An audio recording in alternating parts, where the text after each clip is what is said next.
mu byonna byokola bakumenyedde wosuula wafunye ekirwadde bakuwadde lipooti embi naye bala emyaka gy'olina Katonda wali omusasudde ki ndowooza kekaseera okwewombeeka wansi omugambe nti onsonyiwe obutali butuukirivu bwange era olagire mundaayo eddoboozi lino lyogerere munda mu ggwe nti weebaze Mukama gwe emmeeme yange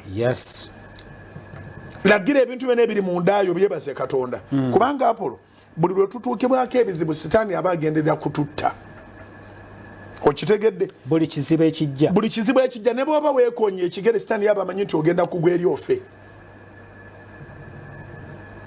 sitaani yaba amanyi ogenda kugwa eri osinduke ofe naye abeera surprised ng'osigadde oyimiridde kakati buli lw'obanga ofunye ekizibu ne kikulema okukonteininga mu Katonda kino kyekibaawo ebitundu by'omunda bitandika okubeera affected kyova owulira nti bwe bamenye wali omusajja n'afa nakutuka ekimotoka tekyamukubye tewali amukubye essasi pressure yemukubye abalala sukaali alinnya buli muntu mu nsi muno alina pressure era buli muntu mu nsi muno alina sukaali naye amawulire be gajja gy'oli ogakwata otya akaseera akabi tetukaagalira ddala naye ate tukeetaaga neera ne Mukama waffe yakyogedde mu lunyiro twasomye nti mu nsi mulimu ennaku naye mugume kubanga nze mpangudde bwe mbadde ngambire nti abantu tebandyeyitiriza kwefula benkana ne Yesu ku layini oba abamukulembedde bwaba bwalina amatu awulira ekigambo kye twogera beera mabega wa Yesu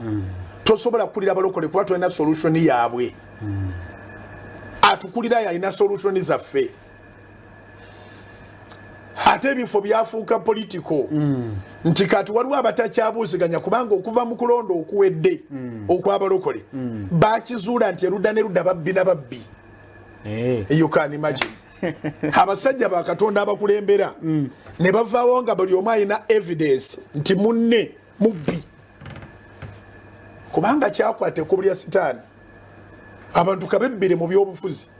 baveeyo nga bayomba nti bababbi nga babyabufuzi naye abasumba okuvayo nga bayomba naye nga ani yabagamba mwerondemu omukulu akulira abalagawa ekkubo kuffe kuliko alimanyi Tomasi kyebaga nti gyolaga tetumanyiyo tubuulire eddakiika 2 osigaze eddakiika 2 so kubanga ffenna tulina pressure kubanga ffenna tulina sukaali mu nda yaffe tuyige okukwatanga emigugu tugisindikiririze ngeri Katonda mu ndagaano enkadde Zabbuli 55 olunyiriro lwa 22 Bayibuli ega nti gusenga omugugu gwo ku Mukama naye anaakubaniriganga cast all your burdens unto the Lord and he will sustain you mu ndagaano empya Matayo 11:28 ega nti mujje gye ndi mmwe mwenna abakooye era abazitoowereddwa nange naabawummuza ate njagala omuntu akitegeerenga nti ekikubaddeko kibadde ku bantu bangi tokipersonalizinga